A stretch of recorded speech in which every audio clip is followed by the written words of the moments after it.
Bonjour à tous, c'est Raphaël Pérez, votre coach en santé naturelle. 16e jour de mon défi, une vidéo par jour pendant 2 mois. Et aujourd'hui, je vais vous donner 3 conseils, 3 règles pour mieux gérer vos transitions de rythme et conserver le rythme de la santé.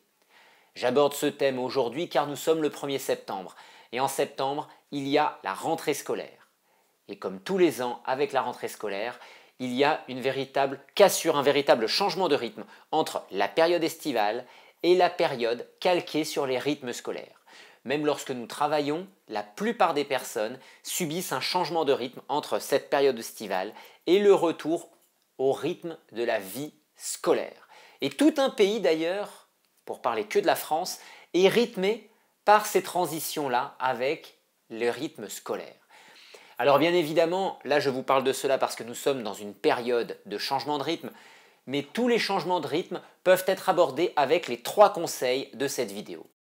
Mon premier conseil, le repos, le sommeil. L'être humain est un animal diurne. Nous sommes des êtres diurnes, c'est-à-dire que nous vivons principalement la journée et nous nous reposons la nuit.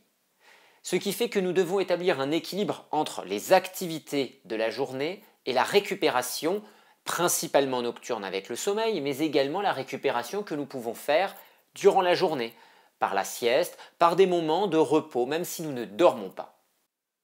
Lorsque nous vivons des transitions de rythme, le plus souvent, c'est le sommeil qui en pâtit, parce que nous ajoutons des activités à notre quotidien et nous ne dormons pas suffisamment.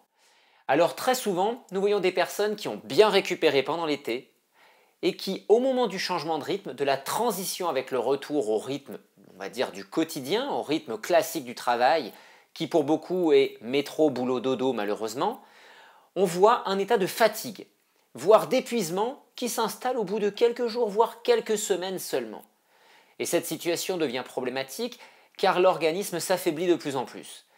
Et il s'affaiblit souvent par manque de repos, manque de récupération. Alors le repos est important. Si vous avez du mal à vous lever le matin aux horaires qui vous sont entre guillemets imposés avec le travail, que vous vous sentez fatigué déjà très rapidement, il va falloir adapter vos cycles de récupération. Pouvez-vous vous coucher plus tôt? Avez-vous cette possibilité et y arrivez-vous surtout? Si vous pouvez le faire, faites-le. Au lieu de vous coucher peut-être à 11 heures, minuit, essayez d'avancer un peu l'horaire du coucher. Ensuite, le moment où vous arrivez à vous endormir, parce que très souvent, nous voyons des personnes qui pensent. Et en pensant, forcément, on retarde le sommeil. Alors là également, on peut essayer d'agir pour se conditionner et lâcher prise. Se concentrer par exemple sur sa respiration, sur son corps. Et arrêter d'alimenter nos pensées par rapport au travail ou par rapport à d'autres choses qui vont peut-être arriver demain ou dans les jours qui viennent. Ça vous aidera à trouver le sommeil plus rapidement. Encore un conseil par rapport au sommeil, les écrans. Nous savons quand même très bien aujourd'hui que les écrans ont tendance à retarder l'endormissement. Donc pas d'écran dans l'heure qui précède le coucher. Ça vous aidera aussi à trouver le sommeil plus facilement. Ensuite, un autre conseil par rapport au repos et au sommeil vis-à-vis des écrans. Nous avons tendance à passer en moyenne près de 4 heures par jour devant les écrans. Et sur ces 4 heures par jour, nous avons souvent des moments que je vais qualifier d'oisiveté, c'est-à-dire des moments où nous ne faisons pas grand-chose de constructif réellement. Nous flânons un petit peu sur Internet, nous regardons quelque chose à la télé sans vraiment le regarder. Le problème, c'est que cette situation ne correspond pas à du repos. C'est une activité à proprement parler puisqu'elle mobilise une partie de notre attention.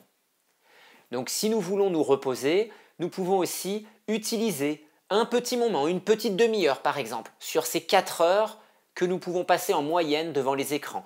Une petite demi-heure déjà que nous pouvons nous autoriser pour nous reposer, que nous pouvons donner à notre corps pour récupérer. Au lieu de faire semblant de se reposer en glandant, en regardant quelque chose, en jouant sur des écrans. Donc lâchez un peu vos écrans de temps en temps et utilisez ce temps pas pour faire une autre activité, mais pour faire quelque chose pour vous ressourcer. Mon deuxième conseil, après le repos, c'est l'anticipation. Nous avons trop tendance à vivre les choses quand elles arrivent. Pourtant, la rentrée scolaire, par exemple, en tout cas la période de la rentrée, les changements de rythme comme ceux-ci sont prévisibles. Chaque année en septembre, nous savons qu'il y a une transition entre la période estivale et le retour à un rythme plus classique. Lorsqu'il y a des changements d'heure, c'est la même chose. Donc nous pouvons anticiper ces événements. Je recommande par exemple à toute personne qui fait un jeûne d'anticiper sa reprise alimentaire et de planifier sa reprise alimentaire avant de commencer à manger, avant de commencer à se réalimenter. Tout simplement parce que quand on commence à le faire une fois que la réalimentation a commencé, c'est beaucoup plus compliqué. On a beaucoup plus de risques de se laisser embarquer sur une alimentation excessive et beaucoup plus de risques de craquer, de partir dans des crises de compensation alimentaire ou de crises de boulimie. Pour la vie du quotidien, c'est la même chose. Anticiper les transitions, anticiper les changements. Si je vous parle encore du sommeil, par exemple du repos, nous pouvons anticiper en commençant à cadrer, à calquer nos plages de repos, de sommeil, sur le rythme que nous allons avoir ensuite, une fois que la transition sera terminée, une fois que la période estivale sera terminée. Donc ce rythme, c'est par exemple de se coucher un peu plus tôt et de se lever un peu plus tôt. Ça peut également être de prévoir, quand vous voyez votre planning de travail, de savoir que certains jours seront beaucoup plus difficiles à gérer, parce qu'il y aura déjà beaucoup d'activités, et d'autres jours peut-être plus faciles. Les jours qui sont difficiles à gérer, ne mettez peut-être pas trop d'activités en plus, surtout si ce sont des activités qui vous pompent beaucoup d'énergie. Calez ces activités-là peut-être dans des jours qui sont un peu plus calmes. Et les jours où vous avez beaucoup d'activités, mettez plutôt des activités qui sont régénératrices. Des activités créatives, des activités artistiques, des activités où vous ne dépensez pas forcément beaucoup d'énergie mais qui peuvent être ressourçantes pour vous. Et enfin, toujours dans l'anticipation, c'est regarder si les journées par exemple où vous avez beaucoup d'activités, est-ce que vous avez le temps par exemple de vous organiser correctement, de gérer en tout cas correctement votre alimentation. Si vous avez tendance, quand vous avez des grosses journées, à craquer au niveau de l'alimentation, parce que vous n'avez pas le temps, vous rentrez tard du travail, peut-être que la veille, si vous avez un peu plus de temps, ou lors du week-end, vous pouvez aussi prévoir pour avoir justement moins de contraintes à subir, pour savoir que vous avez un repas qui est déjà préparé, planifié. Et pour revenir sur le sommeil, si vous n'arrivez pas par exemple à vous coucher suffisamment tôt pour bien récupérer, ce que vous pouvez faire, c'est utiliser le week-end pour récupérer. L'équilibre de vie, l'équilibre de notre rythme de vie ne se fait pas sur 24 heures, il se fait sur plusieurs jours, plusieurs semaines. Donc si vous commencez à tirer trop sur la corde pendant la semaine, pendant que vous travaillez, le week-end doit être utilisé pour récupérer. Et trop de personnes utilisent leur week-end pour faire plein d'activités. Et finalement, le week-end ne leur permet pas de récupérer. Donc ne négligez pas ce point-là. Anticipez. Mon troisième conseil est complémentaire du second. Ça va être s'organiser. L'anticipation, on va le faire en amont. L'organisation, pour moi, ça va être quelque chose qu'on va faire en fonction de ce que vous vivez aujourd'hui. Donc ça, c'est un conseil que je vous donne pour la semaine prochaine, par exemple. La semaine qui vient, regardez tout ce que vous faites dans la semaine. Regardez votre organisation. Et est-ce que ce que vous faites entre les impératifs professionnels, votre vie familiale, votre vie personnelle, est-ce que tout ça crée un équilibre où vous vous sentez vraiment bien dedans? Ou alors, est-ce que vous sentez des choses qui sont vraiment en état de surcharge?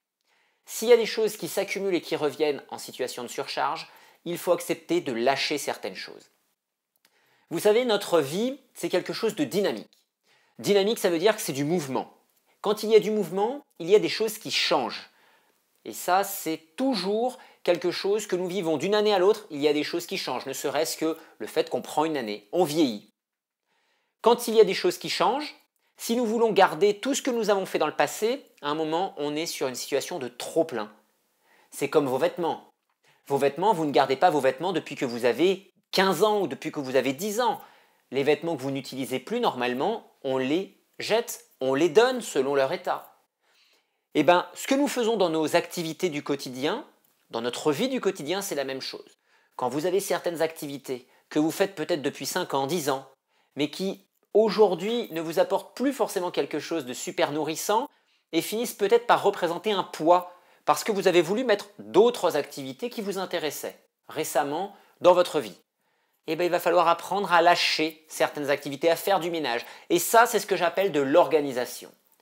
Si vous faites cela, vous allez pouvoir dégager de l'énergie, dégager du temps aussi pour vous, pour votre équilibre de vie et pour amortir finalement cette transition, faire en sorte que cette transition soit plus facile à gérer, plus favorable pour vous. Je vous souhaite une excellente après-midi. Je vous retrouve demain pour une autre vidéo.